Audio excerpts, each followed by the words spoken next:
On va prier. Éternel, Dieu de grâce, Père de miséricorde, nous voulons bénir encore ton Saint-Nom pour ce jour que tu as fait. Merci encore, Seigneur Père éternel, parce qu'il t'a plu de nous renouveler le souffle de vie à chacun. Merci pour cette journée nouvelle, Seigneur Dieu Tout-Puissant. Merci, Père, pour ton esprit qui nous attire encore à toi et met en nous le désir de te rechercher encore davantage afin que nos vies soient transformées à ta ressemblance. Seigneur, merci encore pour ces enfants qui reçoivent des enseignements venant de toi. Notre prière est que l'ennemi ne vienne pas pour spolier tout ce qu'elles ont appris, Seigneur Dieu Tout-Puissant, mais plutôt que ton esprit garde cela en elles et produise la vie, qu'elles puissent vivre ces paroles, que nous puissions vivre ces paroles-là, Seigneur Dieu, et au travers de cette vie-là, que des âmes puissent être interpellées et se tournent vers toi. Merci encore parce que tu nous instruis sur la nouvelle naissance qui est la clé de la rencontre avec toi.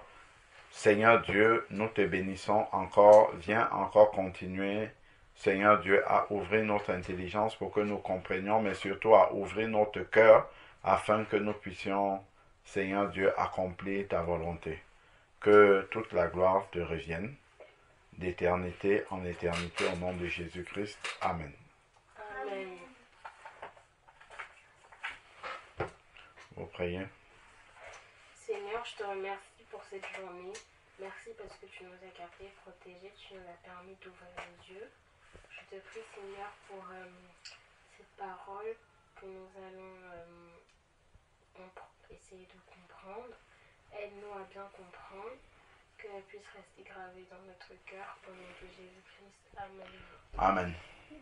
Seigneur, je te prie pour la parole, fais qu'on puisse bien étudier, fais qu'on puisse bien comprendre, fais qu'on puisse aussi bien s'en souvenir et qu'elle ne s'envole pas, fais qu'on puisse aussi bien comprendre et bien... Au nom de Jésus-Christ, Amen. Amen.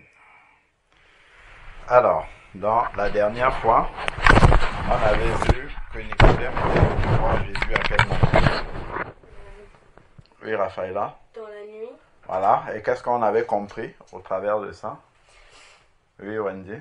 Qu'il avait honte de parler devant les sacrificateurs parce que il voulait rester avec Jésus, mais aussi rester avec les sacrificateurs. Voilà. Donc, il avait plus peur des sacrificateurs que de Jésus. Donc, il ne voulait pas qu'on vienne le voir. Et qu'est-ce qu'on a compris pour nous-mêmes? Qu'il ne faudrait pas avoir honte de Jésus. Voilà. Il ne faut pas avoir honte de Jésus. Et on avait dit aussi la nouvelle naissance. Qu'est-ce qu'on avait dit à propos de la nouvelle naissance? Que pour être sauvé, il faut naître de nouveau. D'accord? Oui. Mais qu'est-ce qu'on a dit précisément sur la nouvelle naissance? Qu'est-ce qu'on a écrit sur la nouvelle naissance? On a écrit, pour venir à Jésus, il ne faudrait pas le faire en se cachant. Parce que Jésus est mort pour nous, publiquement. Pour être sauvé par Jésus, il faut naître de nouveau, c'est-à-dire naître d'eau et d'esprit. Il faudrait donc se décider de quitter son ancienne vie et vivre une nouvelle vie avec Jésus. D'accord. Entre parenthèses, lui obéir. Pour naître de nouveau, il faut être décidé à changer. Il faut être décidé à... Changer. Voilà. Vous avez compris la nouvelle naissance? Oui. Il faut être décidé à changer. Voilà. Est-ce que vous êtes décidé à changer? Oui. Wendy, tu es décidé à changer? Oui. On se décide devant Dieu. D'accord? C'est un engagement qu'on fait devant Dieu. Donc si on dit qu'on est décidé à changer, Alors que dans notre propre cœur, nous ne sommes pas décidés à changer. Dieu Voix. il le voit, tout à fait. Et il sait que nous ne sommes pas sincères. Est-ce que vous avez compris? Oui. Donc, il faut être sincère devant, Dieu. parce qu'on peut mentir aux hommes, mais on ne peut pas mentir à... Dieu. Voilà, donc Dieu voit nos cœurs. Alors, donc, on va prendre le verset 6 qui lisait la dernière fois. C'était Wendy. Bon, ok, Raphaëla, tu vas lire le verset 6. On s'arrête verset par verset.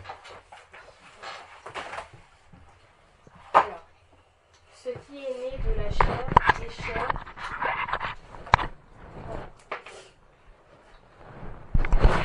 Ce qui est né de la chair est chair. Et ce qui est né de l'esprit est esprit. Voilà. Ce qui est né de la chair est chair. Ce qui est né de l'esprit est esprit. Qu'est-ce que ça veut dire ça? Ce qui est né de la chair est chair. Ce qui est né de l'esprit est esprit. Ça veut dire déjà, sans comprendre qu'est-ce que c'est naître de la chair, naître de l'esprit, c'est déjà que ce qui est né de la chair est différent de ce qui est né de l'esprit. Ça, c'est déjà ce que ça veut dire, cette phrase-là. Ce qui est chair, ce qui est esprit. Donc, ce qui est né de la chair est différent de ce qui est né de l'esprit. Bon. Maintenant, qu'est-ce qui est né de la chair? C'est quand on naît physiquement en sortant du ventre de sa maman. Vous pouvez écrire.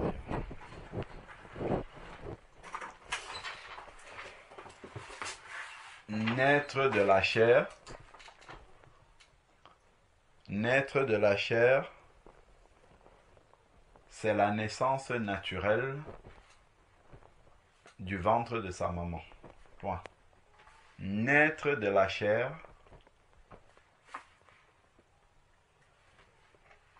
naître de la chair, c'est... Qu'est-ce qu'on a dit? On a dit que naître de la chair, c'est naturel. C'est la naissance naturelle. Naître de la chair, c'est la naissance naturelle du ventre de sa maman. Point.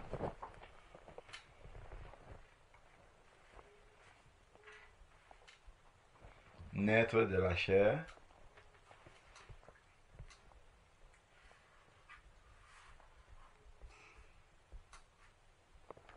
naître de la chair, c'est la naissance naturelle du ventre de sa maman. Point.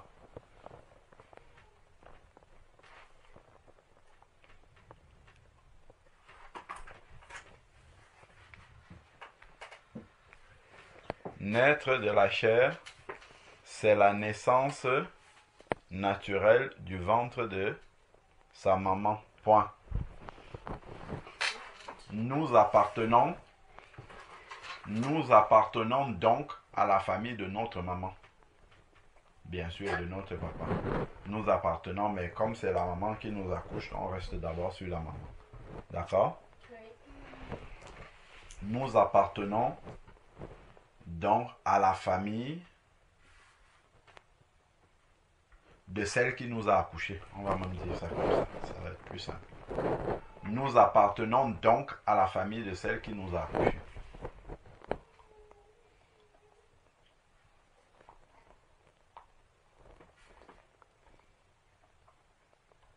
On peut mettre aussi qui nous a conçus. Oui, c'est pareil. C'est surtout qui nous a accouchés. Parce qu'une maman peut concevoir et l'enfant est mort-né. Donc il n'est pas vraiment né. Donc c'est plutôt qui nous a accouchés.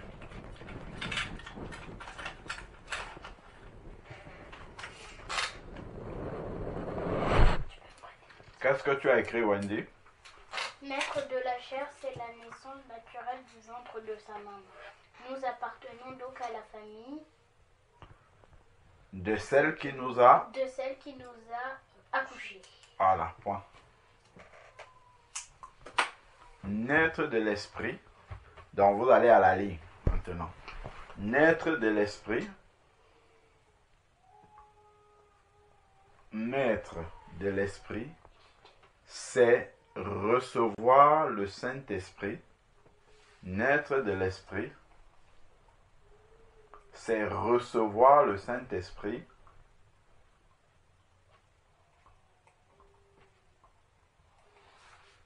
Naître de l'Esprit, c'est recevoir le Saint-Esprit.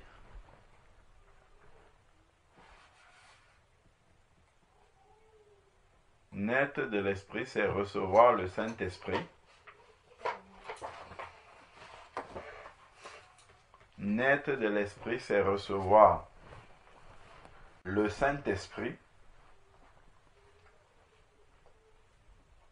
qui nous fait devenir enfants de Dieu. Naître de l'Esprit, c'est recevoir le Saint-Esprit qui nous fait naître. Naître de l'Esprit, c'est recevoir le Saint-Esprit qui nous fait devenir enfants de Dieu. Point barre. Point barre. Non. Point, tout simplement.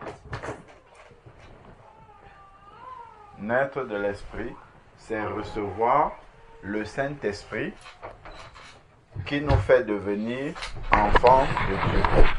Point. Naître de l'Esprit, c'est recevoir le Saint-Esprit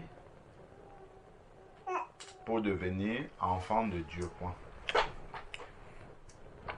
Est-ce que ces deux-là, vous avez compris? Oui.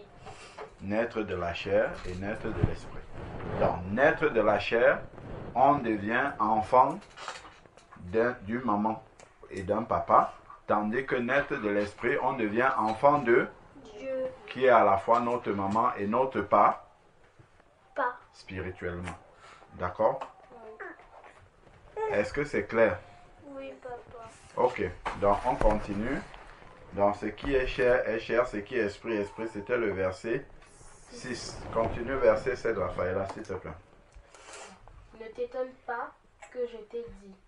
Il faut que vous naissiez de nouveau. Point. Est-ce que Jésus vous voit Nicodème? Non. Non. Pourquoi il dit que vous naissiez de nouveau? Alors qu'il ne le vous voit pas. Oui, Wendy. Pour dire au comment on dit, généralement pour tout le monde. D'accord, Raphaëla. Les disciples. Je voulais dire la même chose. D'accord. Est-ce que vous pouvez relire le premier verset du texte? Ce qui. Mais Non. il y eut un homme. Oui, le premier verset. Voilà.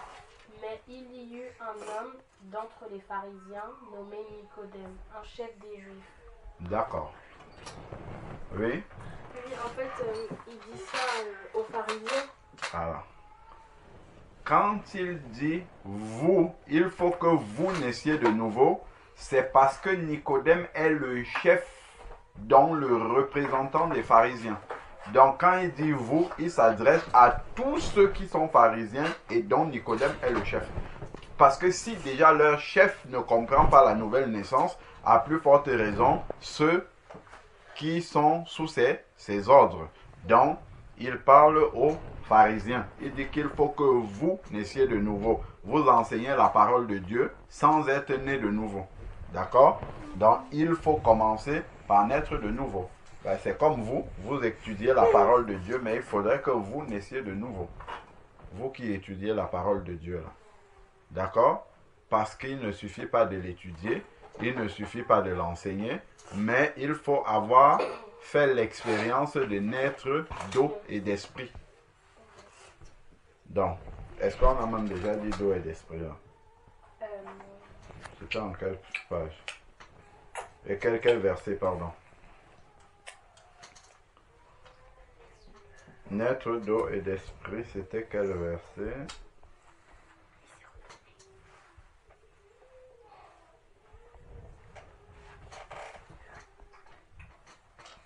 Donc, vous avez le texte devant vous. Je vous ai demandé naître d'eau et d'esprit. C'est quel verset? On cherche. C'est le verset 7. C'est ce qui est écrit dans le verset 7. Il faut lire le texte. C'est C'est le verset 5. Ah, oui, c'est le verset 5. Voilà. Donc, on a parlé de la naissance, naître de la chair. Et donc, en définissant, on a oublié de mettre et naître d'eau. Vous écrivez aussi. Naître d'eau, c'est... Donc, on a dit naître de la chair, naître de l'esprit, naître d'eau. Pourquoi naître d'eau? Qu'est-ce qu'on va expliquer? Quand un enfant est dans le ventre de sa maman, il est dans l'eau. Il est dans une poche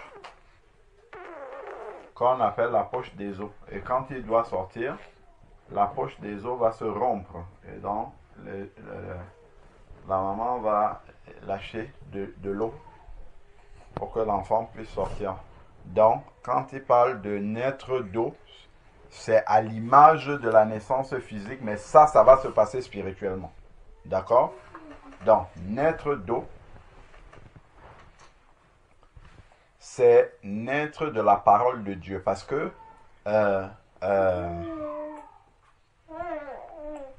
la parole de Dieu est aussi appelée de l'eau. D'accord? On parle souvent de l'eau de la parole. Donc, naître d'eau, c'est être né de la parole de Dieu. Ça veut dire quoi, être né de la parole de Dieu? C'est lorsque on a écouté la parole de Dieu et qu'elle a touché notre cœur. D'accord? Et on prend la décision de changer. Lorsqu'on a écouté la parole de Dieu, elle touche notre cœur, nous prenons la décision de changer. D'accord? Donc, c'est la parole de Dieu qui va nous permettre, nous conduire à naître de nouveau. C'est pour ça qu'on parle de naître d'eau. Ok? Donc, naître d'eau, c'est naître de la parole de Dieu. Vous avez écrit, naître d'eau, c'est naître de la parole de Dieu. 2 points. On écoute la parole de Dieu, le cœur est touché et on prend la décision de changer. 2 points. Donc, naître d'eau, c'est naître de la parole de Dieu. 2 points. On écoute la parole de Dieu, virgule. Notre cœur est touché, virgule. On écoute la parole de Dieu, virgule. Notre cœur est touché, virgule. Et on décide de changer. Point. Et on décide de changer. Je vais vous donner un autre verset biblique. Je crois que c'est dans le livre de Pierre que c'est écrit.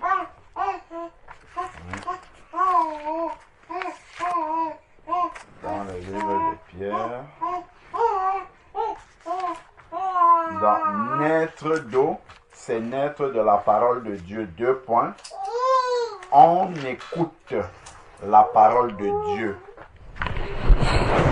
Virgule. Ensuite. Notre cœur est touché, virgule, et on décide de changer. Point. Voilà. Donc, nous prenons dans le livre de Pierre. Vous allez déjà dans le livre de Pierre. C'est à côté d'Apocalypse, on a Jean. Et puis on va voir Pierre en remontant. Alors, Apocalypse. On remonte. On a 3 Jean, 2 Jean, 1 Jean. Et après on a Pierre. Donc on va aller dans le livre de Pierre. On va aller dans le livre de Pierre au chapitre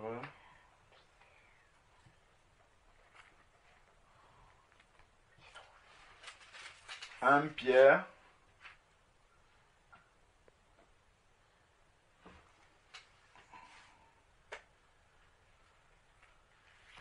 C'est un Pierre ou de Pierre? Non, attendez. Voilà, 1 Pierre chapitre 1. C'est où Pierre? J'ai bien donné là où se trouve Pierre. J'ai dit on parle d'Apocalypse, c'est-à-dire de la fin. Après on a 3 Jean. Après on a 2 Jean, on a 1 Jean et après on a Pierre. Il faut être attentif quand je parle. Alors, donc, 1 Pierre chapitre 1.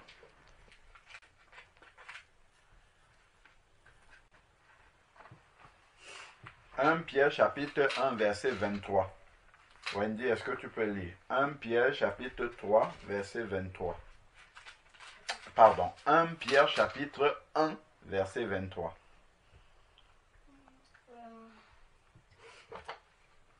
Les autres de tout votre cœur.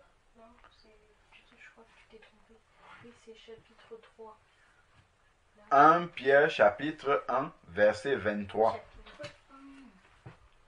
Votre cœur, puisque vous avez été... Ça commence à vous. 1 Pierre, chapitre 1, verset 23. Vous étiez réservé Vas-y doucement et lis correctement. Vous avez été réservé, on fait de ce que... On fait de ce salut. Non, c'est pas là, c'est pas là. Ici. C'est 1 Pierre, chapitre 1, verset 23. Vous avez été régénéré. Vous avez été régénéré, non parce qu'une semence... Non. Vas-y doucement. Si tu lis vite, tu vas lire des mots qui ne sont pas écrits. Vas-y tout doucement, on ne court pas, et puis on lit pour comprendre. Vous avez été régénéré, non par une semence corruptible, mais par une semence incorruptible, par la parole vivante et permanente de Dieu. Amen. Dans là-dedans, on nous parle de naître, être régénéré, c'est naître de nouveau. D'accord? Donc, quand il dit vous avez été régénéré, c'est vous êtes né de nouveau par une semence. Vous n'êtes pas né de nouveau par une semence corruptible, mais par une semence incorruptible, par la parole vivante et permanente de Dieu. D'accord? Donc ça, c'est naître par la parole de Dieu. Ok? Donc ça, c'est naître d'eau. Donc vous pouvez noter, entre parenthèses, à la fin de ce que vous avez écrit là, entre parenthèses, 1 Pierre 1, verset 23. C'est ça, naître d'eau. Naître de la parole de Dieu. Voilà le verset qui dit qu'on est de la parole de Dieu. Donc c'est 1 Pierre chapitre 1, verset 23, entre parenthèses. Tu as noté, c'est bon?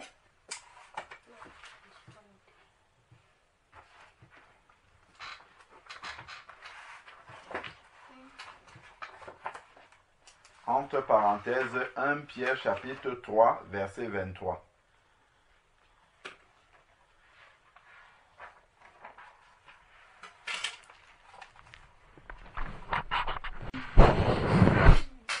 Alors, donc, on a dit que naître d'eau, c'est aussi naître de la parole. Et on a vu le verset qui correspond. Donc, naître d'eau, également, l'eau peut représenter aussi l'eau qui vient nous laver, qui vient nous purifier. Parce que la parole de Dieu, en fait, nettoie notre cœur. Parce que le rôle de l'eau aussi, c'est de laver et de purifier. D'accord? Donc, quand on plonge quelqu'un dans l'eau du baptême, c'est aussi l'image que la personne devient propre. Parce que quand tu rentres dans la salle de bain et que tu te laves, en fait, tu vas ressortir propre. Dans l'image de naître d'eau aussi, c'est d'être lavé de ses souillures. Ok? C'est ça, naître d'eau. On peut noter aussi. Naître d'eau, c'est aussi être lavé de ses souillures. C'est l'eau qui lave la saleté. Donc, être lavé de ses souillures. Donc, la parole de Dieu lave les souillures qu'on peut avoir.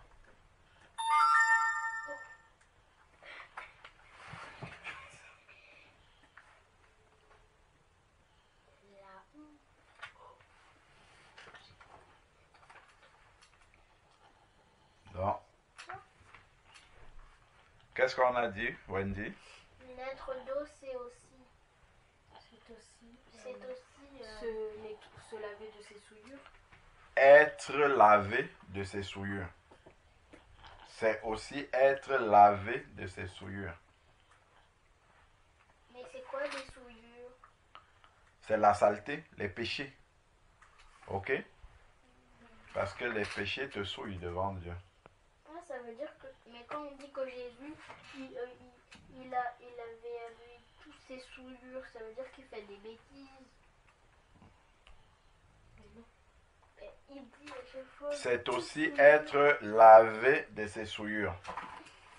Entre parenthèses de ses péchés. Comme ça sera plus simple pour vous.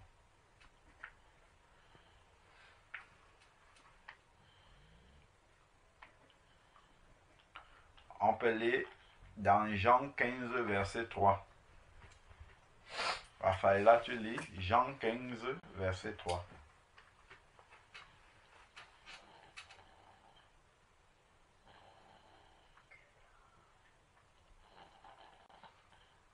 Jean 15, verset 3.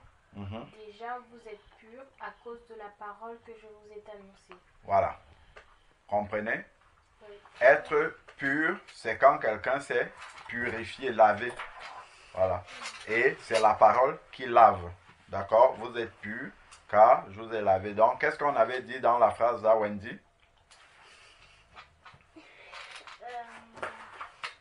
Être d'eau, c'est aussi être lavé de ses souillures. Entre parenthèses, de ses péchés. De ses péchés. Alors, vous pouvez prendre déjà Jean 15, verset 8, qu'on vient de lire.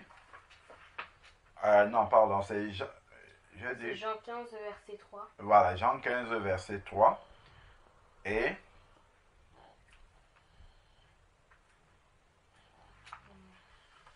Jean 15, verset 3. Est-ce que tu peux lire aussi, s'il te plaît?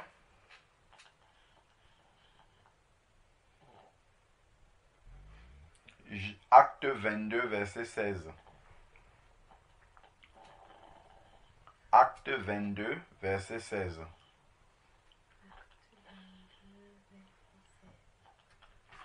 Acte 22, verset 16. Et maintenant, que tardes-tu? À haute voix, s'il te plaît. Et maintenant, que tardes-tu? Lève-toi, sois baptisé et lavé de tes péchés en invoquant le nom du Seigneur. Vous avez compris? Oui. Donc, quand quelqu'un se baptise, c'est comme s'il est en train de se laver de ses péchés. Il y a l'image de se laver de ses péchés. C'est pour ça que quand on le plonge dans l'eau, l'image c'est que les péchés restent dans l'eau et que la personne qui sort est pure. Ok? Oui. Voilà. Donc, il y a tout ça aussi dans l'eau. Le fait de naître d'eau.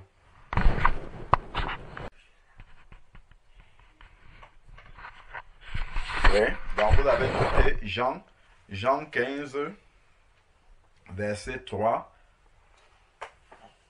Ensuite, Acte 22, verset 16. Et Jean 2, 38. Oui. Ok? Alors, on poursuit.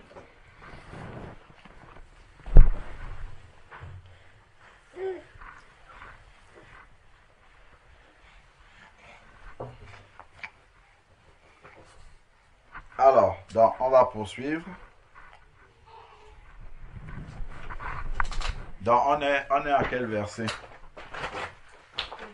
On a lu le verset 7. On a lu le verset 7. Là, on a lu juste 6 et 7. Oui. Donc, on poursuit.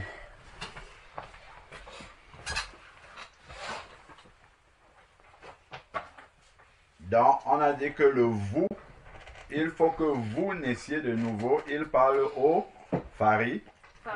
Voilà. Donc, on peut connaître la Bible, mais sans être né de nouveau.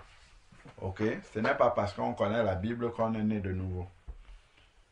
On a vu qu'il y a une démarche pour être né de nouveau. D'accord? Alors, donc on poursuit avec Jean. Donc on passe au verset Jean 3 toujours. On passe au verset 8. Jean 3, verset 8.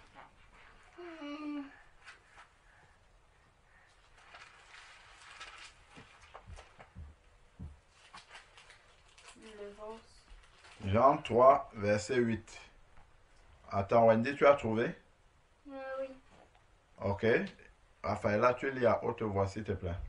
Le vent souffle où il veut Mhm, et tu en entends le bruit. mhm. Mais tu ne sais d'où il vient, ni où il va. Il en est ainsi de tout homme qui est né de l'esprit. Très bien. Ah, j'ai compris ce que Donc, ça veut dire. il dit, attends un peu Wendy, un instant. Le vent souffle comme il veut. Ok? Et tu en entends le bruit. Donc, quand le vent souffle, on entend le bruit. Ok? Vous, ça souffle, on entend le bruit. Mais tu ne sais d'où il vient et où il va. Si tu ouvres ta fenêtre là maintenant, on va ressentir comment le vent souffle. Mais est-ce qu'on voit le vent? Non. Mais on va voir les effets du vent. C'est-à-dire que ton matelas, là, il va peut-être bouger. S'il y a des vêtements qui sont légers, là, ça va bouger. Si sur ta table, il y a des feuilles, ça va s'envoler. Ainsi de suite. D'accord? Donc, on ne voit pas le vent, mais on en ressent les effets. De la même manière, quelqu'un qui est né de l'esprit, on ne voit pas comment il naît de l'esprit. Ok? Mais par contre, on voit les changements dans sa vie. Oui? Et aussi, on voit pas Oui? d'où. Parce qu'il fait ce qu'il veut sur Terre, mais après, on ne sait pas où il va. C'est ça qu'il veut dire, non? Non, pour l'instant, là, on parle de quelqu'un qui est né de l'esprit, donc qui est né de nouveau. Et on compare cela au vent. Donc maintenant, il faut faire le rapprochement par rapport au vent. Il faut voir ce qu'il y a comme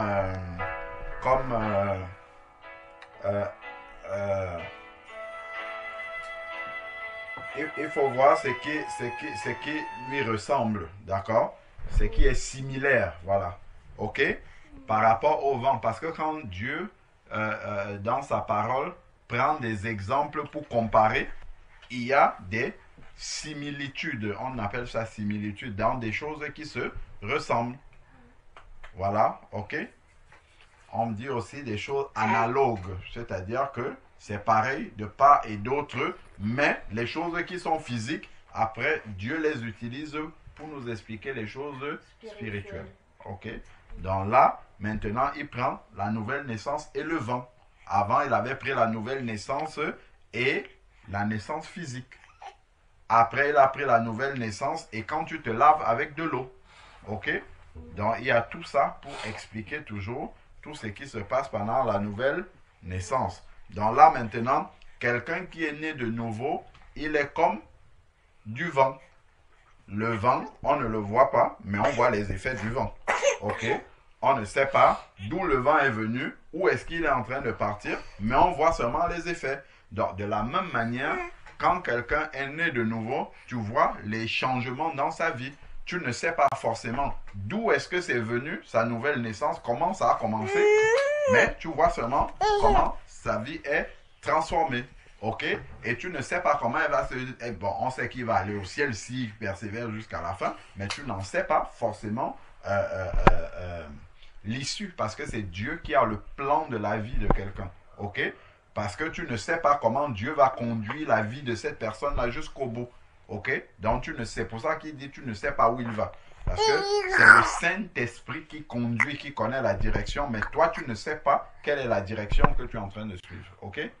C'est le Saint-Esprit qui la connaît. Même si on connaît la destination, la direction, la manière dont ça va se passer jusqu'à la fin, tu ne sais pas. Exactement. Ok? Donc, d'accord? Donc, voilà le cas du vent avec en comparaison à quelqu'un qui est né de nouveau, né de l'esprit. Ok? Quiconque est né de l'esprit. Verset 9. On lit le verset 9. Nicodème lui dit, comment cela peut-il se faire? Comment cela peut-il se Faire. Nicodème, c'est qui le chef des Juifs qui enseigne la parole, mais il ne comprend pas ce que Jésus lui est en train de lui. Est-ce que Nicodème peut être né de nouveau? Pourquoi? Il peut pas parce que s'il ne comprend pas, il faut d'abord qu'il comprenne les choses. Et après... Voilà, il ne peut pas être né de nouveau parce que le langage que Jésus lui parle, c'est le langage de ceux qui sont nés de nouveau. Donc si tu n'es pas né de nouveau, on te parle le langage de ceux qui sont nés de nouveau, tu ne comprendras pas. Si on t'explique des choses spirituelles, tu ne comprendras pas. Il faut que tu sois né de nouveau, que tu aies reçu l'Esprit de Dieu pour comprendre les choses spirituelles. D'accord? Voilà. Donc, on peut même t'expliquer, si tu veux, tu vas à l'école, tu expliques à ton camarade de classe comment les rapports qu'il y a entre le spirituel et le physique, il ne comprendra pas du tout de quoi, il ne verra pas du tout le lien que tu fais. D'accord? Voilà. Donc ça, c'est quand on est né de l'esprit qu'on comprend bien cela. Ok? Voilà. Donc, où est-ce que nous en sommes? Verset 9. Nicodème demande comment cela pourrait-il se faire. Qu'est-ce que Jésus lui répond au verset 10? Jésus lui répondit, tu es le docteur d'Israël et tu ne sais pas ces choses. Voilà. C'est docteur de quoi? Docteur de la loi. Voilà. Donc tu es docteur de la parole de la loi de Moïse et tu ne connais pas ce que je dis. Ça veut dire que, en fait, là, Jésus est en train de lui parler des choses spirituelles, mais Nicodème, lui, il connaît les choses physiques et il ne comprend pas de quoi Jésus est en train de lui parler. Ok? Voilà. Donc,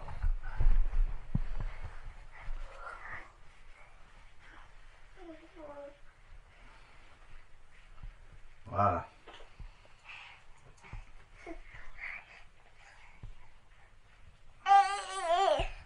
Voilà. Alors, donc, on va prendre le verset suivant. C'est quel verset? Verset 11. Verset 11, que dit-il? En vérité, En vérité, je te le dis, nous disons ce que nous savons et nous rendons témoignage de ce que nous avons vu. Et vous ne recevez pas notre témoignage. C'est qui les nous et c'est qui les vous? Oui. Les vous, c'est les pharisiens. Oui. Et les nous, c'est qui? Et nous, c'est ceux qui sont... Et c'est ceux qui sont? Très bien. Très très bien, c'est ça. Les nous, c'est ceux qui sont nés de nouveau. Et les vous, c'est vous qui n'êtes pas nés de nouveau. Donc, les pharisiens et puis d'autres qui ne sont pas nés de nouveau. Ok? C'est pour... En fait, il est en train de dire que tu ne comprends pas mon langage parce que tu n'es pas avec nous. Tu ne fais pas partie de nous qui sommes nés de nouveau. En fait, c'est ce qu'il est en train de lui dire. C'est que toi, tu n'es pas né de nouveau. Tout simplement. Ok? Voilà. On va s'arrêter là. Donc, vous notez bien qu'on s'est arrêté au verset 11. On reprendra à partir du verset 12 la prochaine fois. D'accord? Donc, on va prier. Est-ce que vous voyez des sujets de prière par rapport à ce que nous avons partagé?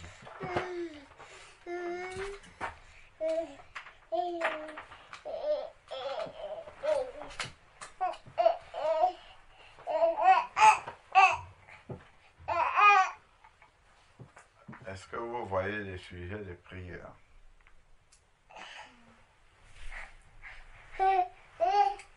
Hein, Wendy? Est-ce que tu vois les sujets de prière? On a dit beaucoup de choses. Hein? qu'on puisse naître d'eau. Oui, que le Seigneur puisse nous aider à naître de nouveau, de manière générale, ce qui suppose naître d'eau, naître d'esprit, naître de la parole de Dieu, ainsi de suite. Et surtout, on a dit, avant de naître d'eau, tout part de quoi? Oui, Wendy? De la nouvelle naissance. Oui, mais la nouvelle naissance commence par quoi? Qu'on donne sa vie à Jésus. Avant, donner sa vie à Jésus, ça c'est déjà... il faut décider à changer. Voilà, c'est ça. Donc là, c'est un sujet de prière.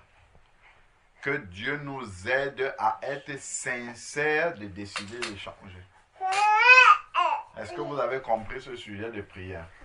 Que Dieu nous aide à être sincères lorsque nous disons que nous désirons changer.